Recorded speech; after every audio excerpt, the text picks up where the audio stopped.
بسم اللہ الرحمن الرحیم الحمد للہ رب العالمین والصلاة والسلام علی اشرف النبیین وخاتم المرسلین ابی القاسم المصطفیٰ محمد وعلی آلہ الطیبین الطاہرین المعصومین اما بعد۔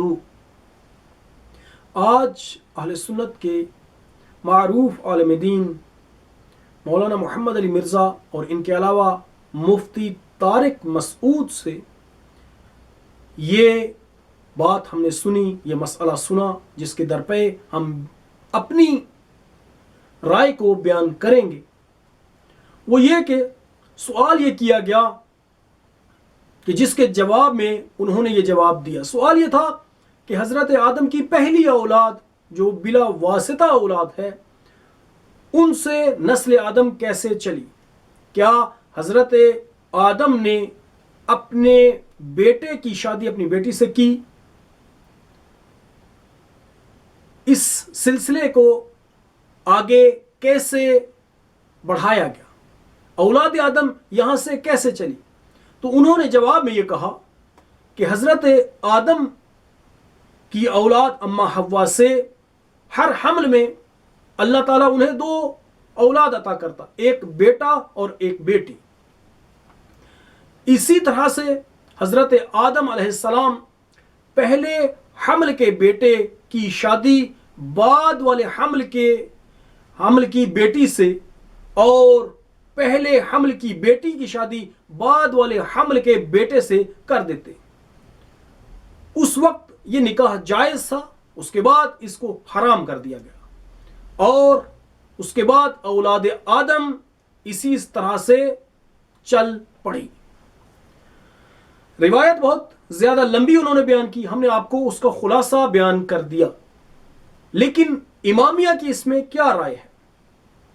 امامیہ کے نزدیک دو طرح کی روایات ہیں۔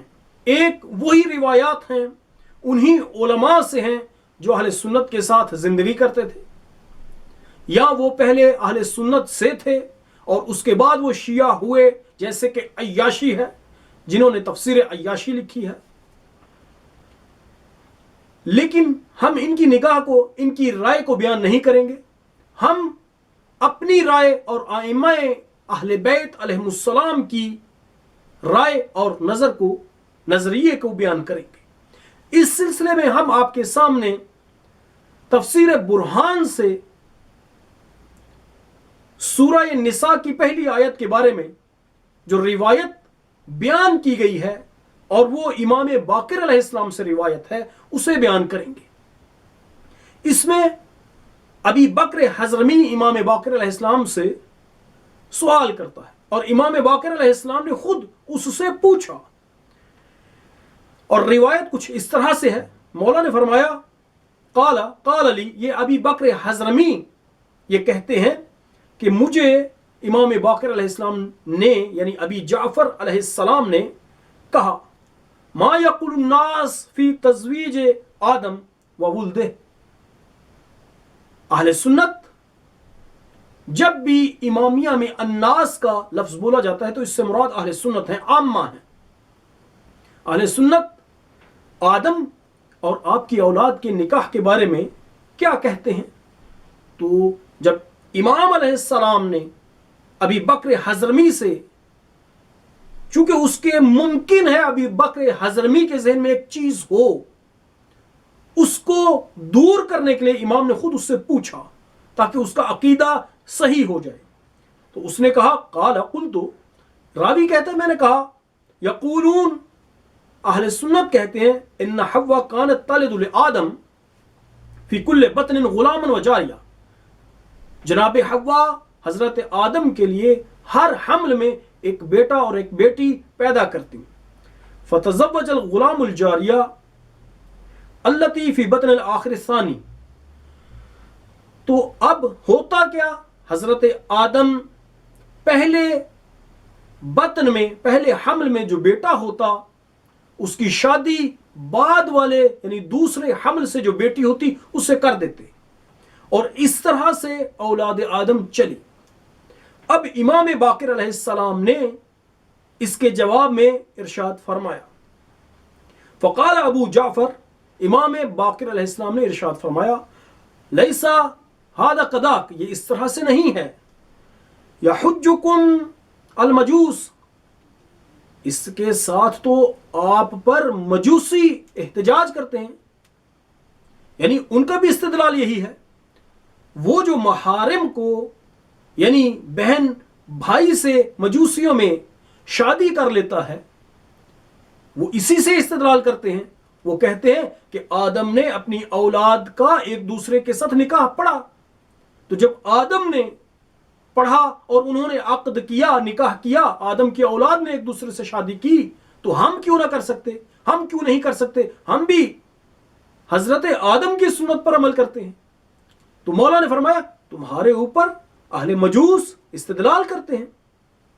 وَلَكِنَّهُ لَمَّا وَلَدَ آدم، یہ بات ایسے ہے کہ جب آدم کے ہاں ہبت اللہ پیدا ہوئے اور وہ بڑے ہو گئے تو آدم نے اللہ سے یہ سوال کیا کہ پروردگارہ اس کی شادی کر دے، تو اب اللہ تعالیٰ نے جنت سے ایک حوریہ کو نازل کیا اور آدم نے اس حوریہ سے اپنے اس بیٹے ہبت اللہ کی شادی کی، اور اس حوریہ سے 4 بیٹے پیدا ہوئے، اور پھر آدم کے لیے دوسرا بیٹا تھا، ثم ولد لآدم ابن آخر فلما کبر امرہ، جب وہ بھی بڑا ہو گیا تو پھر اس کی شادی ایک جننی سے کی گئی اور اس سے بھی 4 بیٹیاں ہوئیں، تو ان میں ایک دوسرے کی شادی کی گئی، ان میں ایک دوسرے کی شادی کی گئی۔ اب روایت کے آخر میں کچھ اس طرح سے ہے کہ جو بھی حلم ہے یہ آدم کی طرف سے ہے، اولاد آدم میں جو خوبصورتی ہے وہ اس حوریہ کی طرف سے ہے، جو برا اخلاق ہے اس جننی کی اولاد سے ہے، اور جو بدصورتی ہے وہ بھی اسی جننی کی اولاد سے ہے۔ یہ ہے ہمارا عقیدہ، شیعوں کا عقیدہ یہ ہے کہ آدم کی پہلی اولاد ان کے بیٹوں کے لیے جنت سے حوریہ نازل ہوئی، اسی طرح سے ان کی اولاد کا سلسلہ چلا، اور اس کے بعد جو روایات ہیں خود فیض کاشانی کی بھی یہی رائے ہے، یہ اپنی کتاب میں بیان فرماتے ہیں کہ اگر جب روایات میں اختلاف ہے، دونوں طرح کی روایات ہیں، تو وہ روایات جو تشیع میں ملتی ہیں اہل سنت کے موافق ان کو ہم نہیں لیں گے۔ کیوں؟ خذ ما خالف العامہ، آپ اس روایت کو لیں جو اہل سنت کے خلاف ہو، یہ ہمارا عقیدہ ہے۔ اب کسی کو اچھا لگے یا نہ لگے، یہ ہم نے اپنا عقیدہ بیان کر دیا۔ پروردگار متعال ہمیں حق کو اچھے طریقے سے سمجھنے کی توفیق عنایت کرے۔ وصلی اللہ علی سیدنا محمد وآلہ الطیبین الطاہرین۔